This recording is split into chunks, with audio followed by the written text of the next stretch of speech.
Hai guys, kembali lagi bersama aku Michael Sihotang. Dan sekarang kita bakal tetap berbicara tentang sistem multimedia. Namun kali ini kita bakal berbicara tentang bagaimana sistem multimedia itu mendukung sistem pembelajaran multikampus, dan bagaimana juga sistem multimedia itu mendukung sistem pembelajaran untuk teman-teman kita yang difabel seperti kekurangan di dalam pendengaran maupun penglihatannya.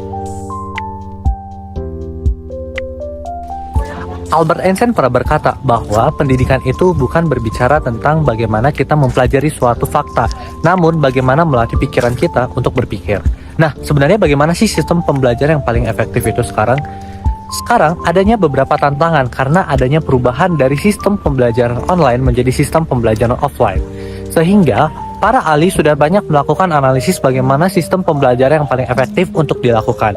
Namun, kali ini kita bakal berbicara tentang 5C21 Centered Learning. Bagaimana sih sistem pembelajaran 5C21 Centered Learning itu mendukung sistem pembelajaran di ITB tentunya ya. Karena ITB juga melakukan sistem multikampus.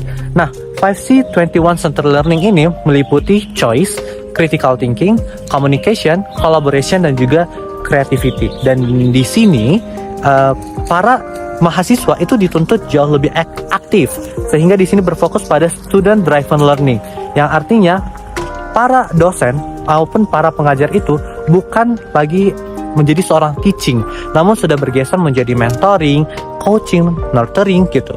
Nah, sehingga mahasiswa dituntut untuk jauh lebih aktif di dalam mencari materi-materi pembelajaran yang ada, karena kan sekarang internet sudah berkembang sangat pesat, sehingga hal tersebut sangat mungkin untuk dilakukan oleh para mahasiswa.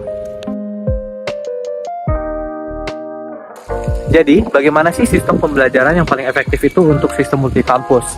Nah, sistem pembelajaran yang paling efektif dalam multikampus itu adalah bagaimana kita menyatukan pembelajaran pada kampus yang satu dengan kampus yang lain itu selaras. Nah, tentunya dengan sistem multimedia hal ini dapat terwujud, karena kan sistem multimedia itu adalah suatu media yang menggabungkan suara, video, gambar itu dalam satu sistem yang dapat diakses oleh orang lain gitu kan ya. Nah, dengan hal tersebut, hal ini sistem multimedia dapat mendukung pembelajaran yang diberikan pada satu kampus itu sama dengan kampus yang lain. Sistem pembelajaran multikampus juga tentunya memiliki beberapa keunggulan, dikarenakan sistem pembelajaran ini sangat menuntut bantuan dari teknologi-teknologi untuk mendukung sistem pembelajaran ini menjadi jauh lebih efektif. Dan dengan adanya pandemi COVID-19 kemarin, dan para mahasiswa dan juga para dosen juga dituntut untuk terbiasa dengan penggunaan teknologi, hal ini akan mendukung sistem pembelajaran multikampus ini jauh lebih efektif lagi. Dan bagaimana sistem multikampus ini akan mendukung pembelajaran yang jauh lebih efektif itu? Tentunya akan ada beberapa keuntungan yang diberikan, yaitu berikut. Berikut merupakan kelebihan dari pembelajaran multikampus. Yang pertama adalah parallel class. Parallel class membuat informasi yang sama pada sistem multikampus. Jadi kampus yang satu dan juga kampus yang lain akan memiliki materi pembelajaran yang sama dengan pemberi materi yang sama ataupun dosen yang sama juga. Lalu yang kedua adalah hybrid class, sehingga orang-orang ataupun mahasiswa yang tidak berada bahkan di kota tersebut atau bahkan yang sedang sakit dan lain-lain itu masih dapat melakukan perkuliahan, maupun seperti misalkan di kampus A itu online dan juga di kampus B itu offline, jadi dosennya berada di sana, dan hal tersebut disebut dengan hybrid class. Lalu yang ketiga adalah lecture recording. Dengan adanya pembelajaran hybrid class seperti dan juga parallel class tersebut, maka materi pembelajaran itu dapat direcord dan dapat ditonton ulang oleh mahasiswa. Lalu yang keempat adalah modules. Nah, dengan adanya parallel class ini, kita bakal memiliki modules yang dapat diakses dan juga dibaca oleh mahasiswa. Seperti di ITB saat ini, ITB memiliki Microsoft Teams dan juga EduNext di dalam berbagi modul perkuliahan. Lalu selanjutnya adalah project base. Nah, dengan adanya project base ini juga, ini dapat diberikan kepada mahasiswa untuk dikerjakan di pribadi oleh mahasiswa tersebut dan dapat di-upload baik seperti di Medium ataupun seperti di tempat-tempat paper, agar hal tersebut dapat diakses oleh dosen juga, dan hal ini tentunya didukung oleh sistem multimedia juga. Nextnya itu adalah clear instruction. Dengan adanya sistem multimedia di dalam sistem multikampus tersebut, instruction untuk setiap tugas itu dapat di-share melalui sistem multimedia dan itu dapat dibaca dan diakses oleh para mahasiswa. Lalu selanjutnya adalah let student choose. Nah, dengan pilihan seperti ini, jadi contohnya itu adalah kita ingin menulis suatu paper, namun mahasiswa tersebut diberikan pilihan apakah dia ingin menulis paper tentang cloud computing atau tentang artificial intelligence atau tentang Internet of Things. Itu terserah dari mahasiswa tersebut, sehingga mereka akan menulis paper tersebut sesuai dengan pilihan mereka. Nah, hal yang pertama yang dapat dilakukan oleh sistem multimedia itu adalah pengiriman dan juga berbagi akses konten berbasis multimedia. Sistem pembelajaran saat ini yang multi kampus itu sangat efektif apabila adanya video pembelajaran yang dapat diakses dan juga adanya interaction pada PowerPoint, dan hal itu dapat didukung oleh sistem multimedia. Bagaimana pengolahan suara, bagaimana pengolahan video, pengolahan gambar yang dapat diakses oleh orang-orang ataupun mahasiswa-mahasiswa yang berada di berbeda kampus gitu, sehingga apa yang dipelajari pada kampus A dan juga kampus B tetap selaras.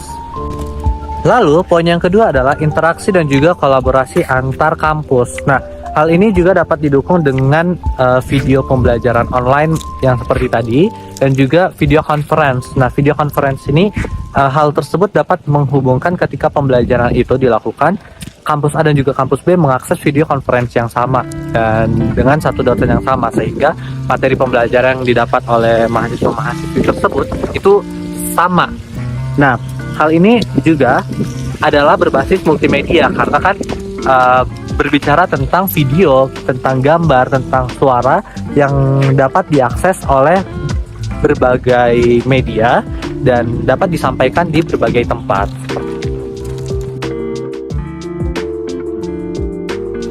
Nah, dari penjelasan tadi tentunya kita berpikir bahwa sistem multimedia itu tentunya sangat membantu bagaimana pembelajaran di multi kampus.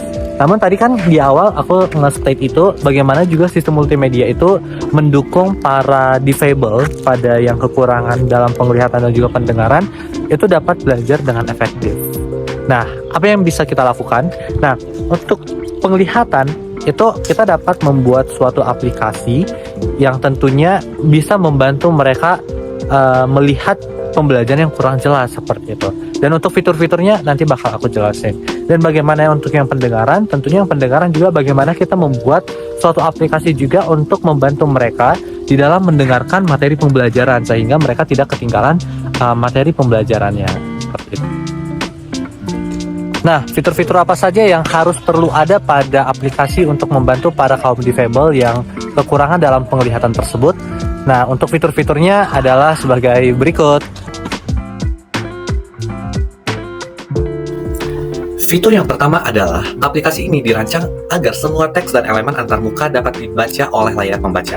Nah, ini bermanfaat untuk memungkinkan pengguna dengan kekurangan penglihatan untuk mengakses semua teks yang ada dalam aplikasi, termasuk materi pembelajaran dan petunjuk, sehingga mereka dapat mengikuti perkembangan pembelajaran dan kelas dengan lebih baik. Lalu yang kedua adalah deskripsi audio untuk multimedia. Nah, ini akan menyediakan deskripsi audio yang menjelaskan konten visual dalam multimedia seperti video. Manfaatnya adalah memberikan pengguna dengan kekurangan penglihatan akses yang setara terhadap konten multimedia, sehingga mereka dapat memahami dan memanfaatkan hal tersebut dalam pembelajaran. Lalu yang ketiga adalah antarmuka aplikasi dirancang dengan navigasi yang mudah dipahami dan ramah difabel. Nah, ini manfaatnya untuk membantu pengguna dengan kekurangan penglihatan untuk menavigasi aplikasi, menemukan materi, dan berpartisipasi dalam kelas secara lebih efisien. Lalu selanjutnya adalah fitur menggunakan teknologi suara untuk memberikan informasi penting dan pemberitahuan suara. Manfaatnya adalah memastikan bahwa pengguna dengan kekurangan penglihatan tidak ketinggalan informasi penting seperti perubahan jadwal kuliah atau pengumuman kampus, sehingga mereka tetap terinformasi dan terhubung. Lalu, yang terakhir adalah sistem multimedia berbasis inklusivitas dan juga kesetaraan peluang. Ini memastikan bahwa mahasiswa dengan kekurangan penglihatan dapat merasakan inklusivitas dalam pembelajaran multikampus, dan ini akan mengakses materi dengan mudah dan merasakan kesetaraan peluang dengan mahasiswa lainnya. Hal ini juga akan mengurangi hambatan aksesibilitas dan juga meningkatkan pengalaman belajar mereka. Bagaimana dengan fitur-fitur untuk aplikasi yang bakal bisa membantu para kaum difabel yang kekurangan dalam pendengaran mereka, sehingga mereka juga tetap bisa mengikuti pembelajaran yang efektif yang diberikan oleh para pengajar kepada para mahasiswa. Dan untuk fitur-fiturnya adalah sebagai berikut.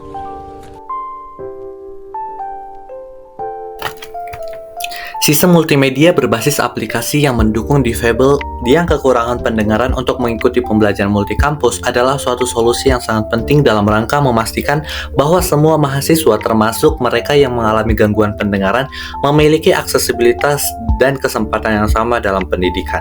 Jadi ini untuk komponen utama dan juga manfaat dari aplikasi tersebut. Yang pertama adalah subtitle dan juga terjemahan teks. Aplikasi ini harus mendukung subtitle dan juga terjemahan teks untuk video dan materi audiovisual. Subtitle dapat membantu mahasiswa yang kekurangan pendengaran mengikuti konten audiovisual dengan membaca teks yang sesuai. Ini memungkinkan mahasiswa yang mengalami gangguan pendengaran untuk mengakses konten multimedia seperti video kuliah, presentasi, dan rekaman suara dengan lebih mudah sehingga mereka tidak terlewatkan informasi penting. Lalu yang kedua adalah pilihan bahasa isyarat atau sign language option. Aplikasi ini dapat menyediakan pilihan bahasa isyarat sebagai salah satu metode komunikasi untuk mahasiswa dengan gangguan pendengaran. Ini memungkinkan mahasiswa yang menggunakan bahasa isyarat sebagai bahasa komunikasi utama mereka untuk berpartisipasi aktif dalam pembelajaran dan berkomunikasi dengan instruktur dan juga rekan mereka. Lalu yang ketiga adalah aplikasi ini dapat mengintegrasikan teknologi perangkat penerima VM atau looping induksi yang bekerja dengan perangkat pendengaran khusus. Ini memungkinkan mahasiswa dengan perangkat pendengaran khusus untuk menghubungkan perangkat mereka dengan sistem pembelajaran, dan hal tersebut juga memungkinkan mereka mendengar suara instruktur dengan lebih jelas. Lalu selanjutnya adalah aplikasi ini dapat menyediakan forum diskusi berbasis teks di mana mahasiswa dapat berkomunikasi secara tertulis. Ini memungkinkan mahasiswa dengan gangguan pendengaran untuk berpartisipasi dalam diskusi dan berinteraksi dengan instruktur dan rekan mahasiswa tanpa mengandalkan pendengaran mereka. Lalu yang terakhir adalah aplikasi ini dapat menggunakan notifikasi visual seperti lampu indikator atau pesan pop-up untuk memberitahu mahasiswa tentang peristiwa penting seperti perubahan jadwal atau pengumuman. Dan ini memastikan bahwa mahasiswa yang tidak dapat mendengar akan tetap mendapat informasi penting dan tidak ketinggalan.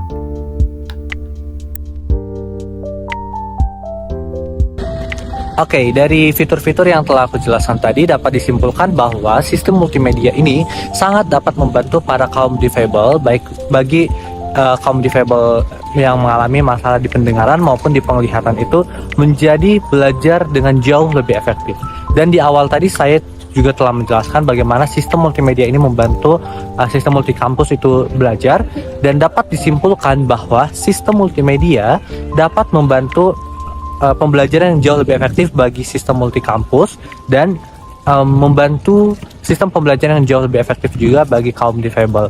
Dan dapat disimpulkan juga bahwa difabel itu bukan menjadi suatu halangan untuk belajar, namun setiap manusia itu memiliki keunikan dan juga kekuatannya masing-masing, dan difabel itu adalah keunikan sehingga dapat dimanfaatkan sistem multimedia untuk membantunya. Dan sekian untuk penjelasan saya mengenai sistem multimedia dapat membantu pembelajaran yang efektif dan ideal. Sampai ketemu pada video-video selanjutnya. Bye-bye.